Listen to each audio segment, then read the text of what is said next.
Franck Ferrand raconte sur Radio Classique.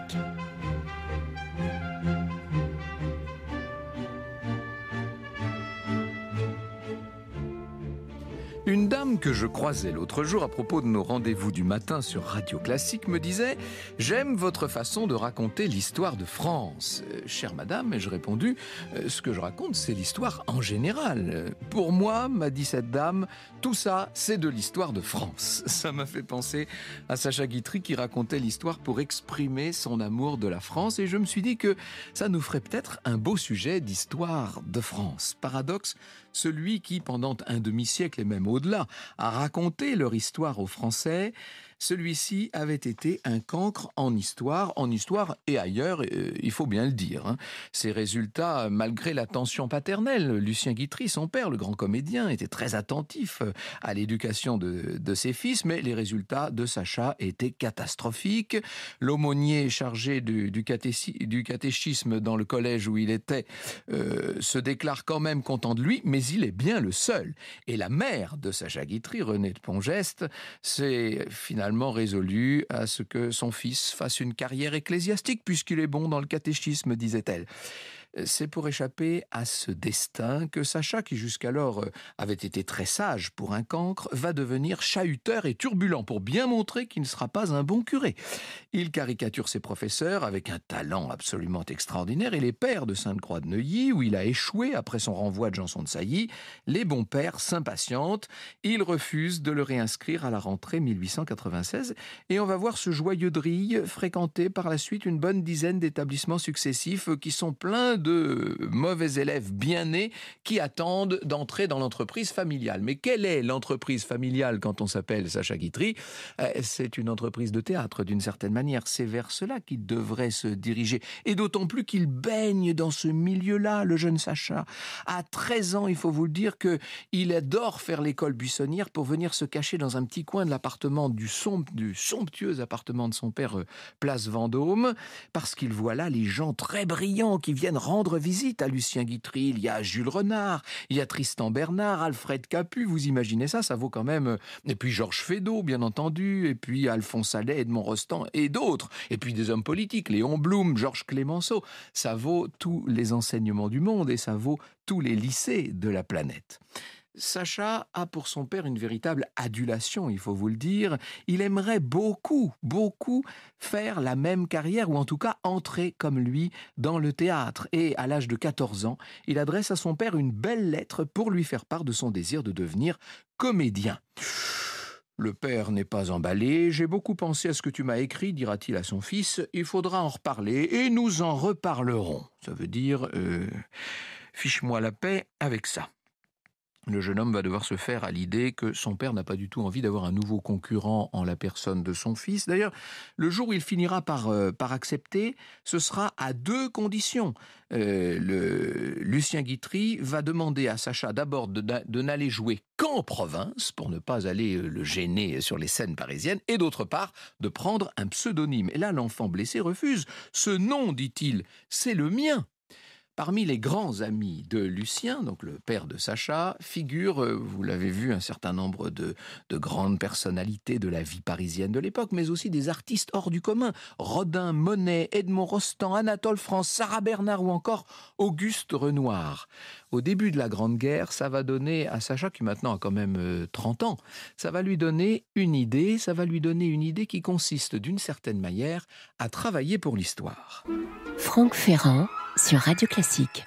La conférence que Sacha Guitry a tirée des petits films qu'il a fait de toutes les grandes personnalités qu'avait connues son père, cette conférence a été fixée, si je puis dire, une fois pour toutes en 1939 et puis ensuite elle a été immortalisée en 1952 par Frédéric Rossif qui en a fait un film, le film que nous connaissons et qui s'appelle « Ceux de chez nous ». Et voilà ce que dit Sacha Guitry en préambule à ce film et vous allez voir le rapport assez particulier à l'histoire qui commence à se dessiner. L'idée m'était venue un jour que le cinématographe pouvait être utilisé de façon à donner au public certains renseignements précieux sur des sujets qui l'intéressent et qui l'intéresseraient bien davantage encore s'il les connaissait mieux, dit Sacha. C'était en 1914, chacun pensait alors que le cinématographe était une invention prodigieuse, une source inépuisable de surprises et d'agréments. On convenait déjà que, mis au service de la science, il était plus agréable qu'utile. Mis au service des arts, il m'apparut alors que cette lanterne magique pouvait faire merveille. Et j'ai eu il y a 25 ans, puisque là, dans le texte que je suis en train de vous lire, on est en 1939, et j'ai eu il y a 25 ans la prétention de vous offrir aujourd'hui une courte série de documents exceptionnels. Si à cette époque je n'avais pas eu cette prétention, certes, je n'aurais jamais eu la patience de faire ce que j'ai fait. Alors, le conférencier raconte comment, à l'époque, en 1913, on faisait des petites scénettes, des petites comédies pour amuser le public, mais qui, d'une certaine manière, ne portaient pas à conséquence. Et Sacha Guitry reprend. Ne vous êtes-vous jamais écrié en pensant au cinéma « Ah, si l'on avait inventé cela plus tôt !» Moi, je me le suis dit très souvent. Je me suis dit quelle émotion nous aurions si, tout à coup, on nous montrait Michel-Ange sculptant son Moïse, Léonard de Vinci peignant la Joconde, Bossuet prêchant, Jean de La Fontaine écrivant une fable, Racine, Voltaire, Jean-Jacques, si nous pouvions voir ces visages, les regards de ces hommes, leurs gestes familiers, comme ce serait beau. Or, en 1914, dit-il, j'avais réuni ceux qui, dans toutes les branches de l'art, m'avaient semblé incarner le génie français, et j'avais intitulé ce film « Ceux de chez nous, indirecte et modeste réponse à l'odieux manifeste des intellectuels allemands ». Il y a 25 ans, j'ai montré ce film à peu de personnes, mais depuis 25 ans, personne ne l'a vu.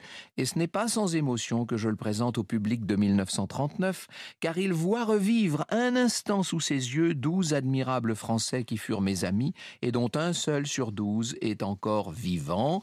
Sacha Guitry disait « Et maintenant, fermez les yeux », et sur l'écran apparaissait Rodin dans son atelier de la rue de Varennes, apparaissait Sarah Bernard, qui n'avait plus qu'une jambe, mais qui cachait sous une bonne humeur de façade les très grandes difficultés qu'elle avait à rencontrer dans cette fin de vie, qui nous montrait Claude Monet en train de travailler chez lui à Giverny. Et le brillant commentateur qu'était Sacha disait « L'existence de Monet fut pure de bout en bout. Il pouvait se vanter d'avoir jamais fait ni dans sa vie privée ni dans son art une chose qui fût répréhensible. Il pouvait se vanter, mais il ne se vantait pas, Monet ne se vantait de rien. Ce qui différencie cet homme de la plupart des humains, c'est que les autres vous donnent des conseils, tandis que Claude Monet vous donnait des exemples. Ce que voulait Sacha Guitry en filmant et en faisant passer à la postérité tous les grands esprits de son temps, c'était donner des exemples. Franck Ferrand sur Radio Classique. Le film que Frédéric Rossif a tiré de la conférence de Sacha Guitry date de 1952 et l'année suivante, en 1953, alors que tout le monde parle de Versailles, parce que c'est la grande époque de la sauvegarde du château, on est en train de collecter partout des fonds pour essayer de sauver Versailles. En 1953 donc, 2 producteurs de cinéma vont proposer au roi de Paris, au roi du boulevard, à cet homme Sacha Guitry, qui a été malmené à la Libération, mais qui est en train peu à peu de reconquérir le cœur du public, vont lui proposer de faire quelque chose pour Versailles. Ils ont obtenu du conservateur en chef, qui à l'époque était Charles Morisseau-Beaupré, l'autorisation d'aller tourner sur place dans les décors même du château de Versailles. Pour tout vous dire, Morisseau-Beaupré a donné son accord parce que surtout il était occupé par d'autres choses, notamment il préparait la grande tournée de conférences au Canada pour recueillir des fonds, tournée qui allait lui être fatale puisqu'il est mort pendant ce voyage dans un accident de voiture. Alors, Sacha Guitry va prendre, si j'ose dire, Versailles à bras-le-corps. Il est convaincu que ce sera le couronnement de sa carrière. J'aurai l'occasion tout à l'heure de vous dire à quel point, depuis les premières pièces de théâtre qu'il a pu écrire, Sacha Guitry a été fasciné par l'histoire. Comment il a constamment revisité l'histoire. Mais là, il a l'occasion de revisiter la légende du lieu le plus magique de l'histoire de France. Le scénario de Si Versailles m'était compté est écrit très prestement, en avril et mai 1953. On va tourner vite entre le 6 juillet et le 6 septembre avec la distribution que vous connaissez. Toujours ce besoin de Sacha de réunir autour de lui tout ce qu'il y a de plus extraordinairement brillant. C'est Gérard Philipe qui va incarner D'Artagnan, c'est Georges Marchal qui sera Louis XIV jeune. parce que Louis XIV vieux, est-ce que j'ai besoin de vous dire que ce sera Guitry lui-même? Jean Marais et Louis XV. Louis XV qui avait joué Sacha Guitry sur scène d'ailleurs quelques années plus tôt aux côtés d'Yvonne Printemps. Orson Welles sera Benjamin Franklin, etc. Et Claudette Colbert et Micheline Prel et Brigitte Bardot, Édith Piaf même qui est, si l'on en croit le générique, une fille qui sait chanter.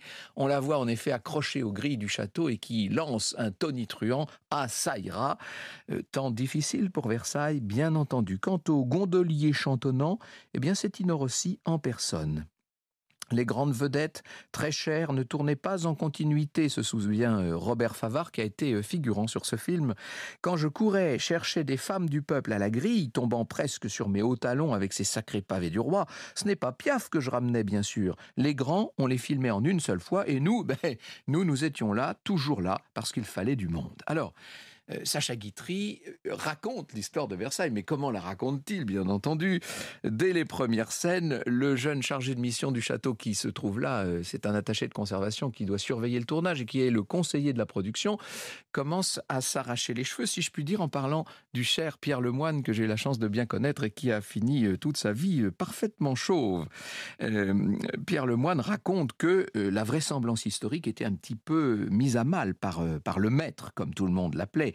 Et notamment, il y a une scène galante à un moment entre Louis XIV et la duchesse de la Vallière qui est jouée dans la grande chambre du roi, une chambre qui date de 1701. Alors évidemment, le jeune homme a relevé l'anachronisme, il s'est approché du maître, il lui a expliqué qu'il n'est pas possible de mettre la duchesse de la Vallière dans le décor de la chambre de 1701. Alors Sacha Guitry s'est pris comme ça le menton dans les mains, il a réfléchi un peu, tant pis, a-t-il tranché, tant pis, ils ne s'en apercevront pas.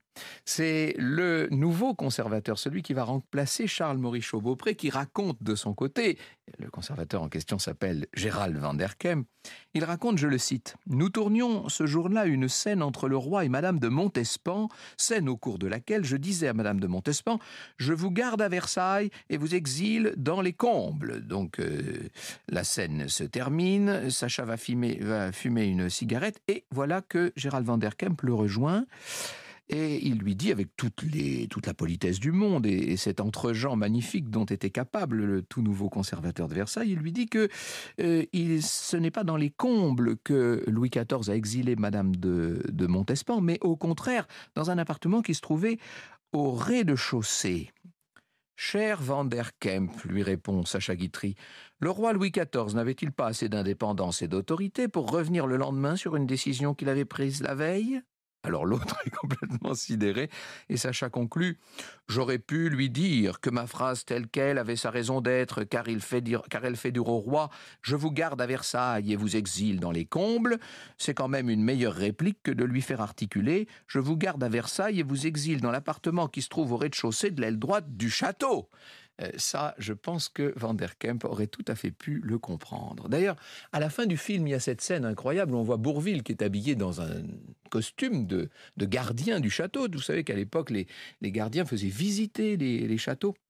Et Bourvil fait visiter Versailles à tout un groupe de promeneurs de 1953 et il dit « Oh, les omissions et les erreurs et tous les anachronismes, on s'en fiche bien quand c'est le cœur qui les commet. » Sauf qu'au moment de la première parisienne qui a lieu le 15 décembre à la salle Garnier, inutile de vous dire, au Palais Garnier comme nous disons maintenant, évidemment ça fait un peu de bruit. Et le duc de Brissac, qui à l'époque est le président de la Société des Amis de Versailles, va se fendre dans les colonnes du Figaro littéraire d'un article assez dur contre Sacha Guitry. « La France n'est pas complice de monsieur Sacha Guitry ». Voilà le titre du duc de Brissac qui explique que ce film est truffé d'invraisemblances, d'incohérences, de fautes d'histoire, etc.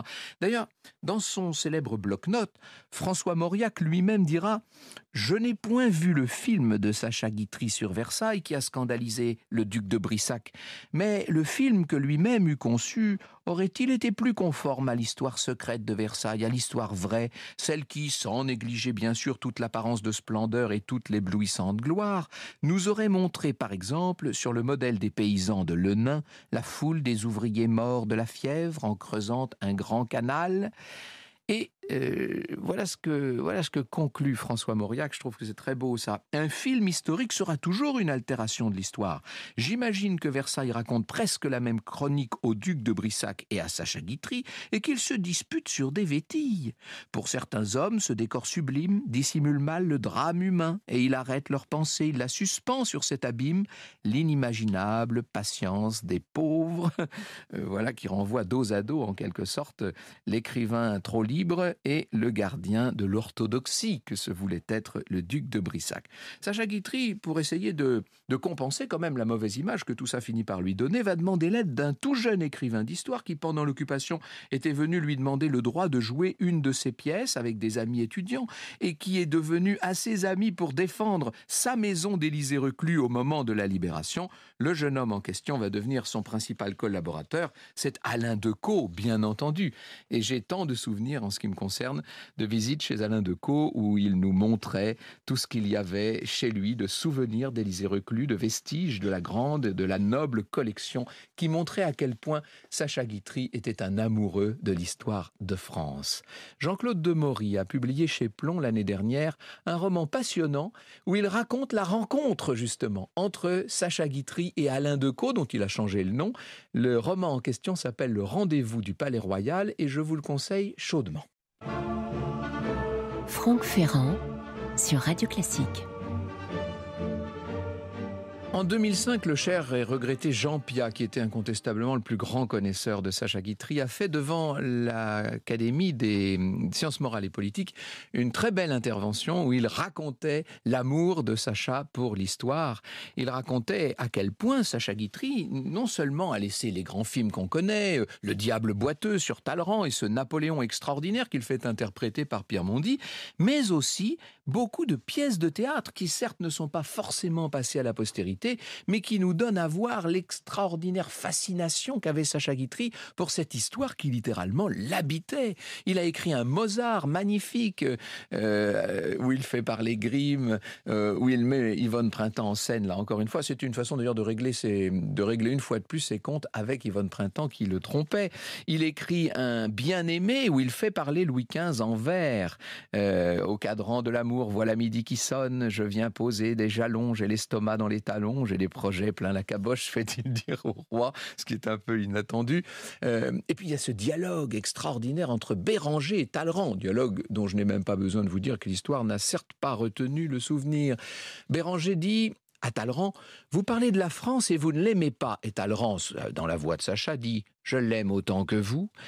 Non, Talleyrand, non, parce que vous n'aimez pas le peuple. C'est lui qu'il faut aimer, c'est lui qu'il faut comprendre, c'est lui qu'il faut flatter, n'est-ce pas, courtisan? Courtisan, moi? Vous n'êtes pas autre chose, répond le Talleyrand de Guitry. Vous courtisez le peuple et vous vous imaginez que vous servez ses intérêts. Vous croyez donc que le peuple a des opinions politiques? Vous croyez donc qu'il a une préférence pour un régime ou pour un autre? Non, non, non, le peuple veut manger à sa faim. Voilà le régime qu'il préfère. Il veut être heureux dans sa maison.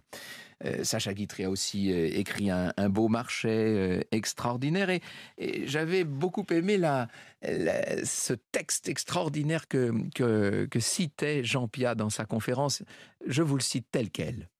1695, c'est le déclin du roi Soleil, meurt précipitamment La Fontaine, La Bruyère, Racine, Bossuet, Vauban, Boileau, tandis que naissent tout à coup Diderot, d'Alembert et Jean-Jacques Rousseau, la France continue. 1791, alors que prudemment s'en sont allés Voltaire, Jean-Jacques Rousseau, Diderot, d'Alembert et Mirabeau lui-même, viennent au monde confiant Lamartine, Arago, Stendhal, Ingres, Béranger. La France continue. 1804, voilà qu'une dictature s'impose à nous, formelle, et pendant 6 ans qui vont suivre, aucun grand homme ne peut naître, à une exception près, Daumier, parce qu'il se devait de devancer son temps. 1810 s'annonce la fin de l'Empire et déjà viennent au monde Alfred de Musset, Théophile Gautier, bientôt Claude Bernard et Courbet, et Flaubert et Gounod et César Franck. La France continue. Franck Ferrand sur Radio Classique. Sacha Guitry avait été très irrité par le livre d'histoire de France qu'il avait chippé à la fille de son jardinier pour voir à peu près à quoi ça correspondait. Voilà ce qu'il disait. Cette chronologie a la vanité de se croire exacte parce qu'elle est précise. Tous les événements sont placés à leur date, en effet, et aucune erreur n'a été commise. Mais la vérité n'en est pas moins faussé.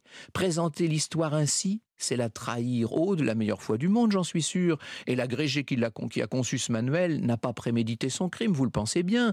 Il ne s'est ni plus ni moins conformé à l'usage. Il a respecté la coutume absurde qui veut sans doute que la première impression d'un enfant soit mauvaise en face de son pays. Quel sentiment peut-il éprouver ce pauvre enfant devant tant de malheurs qu'aucun avantage ne vient immédiatement contrebalancer.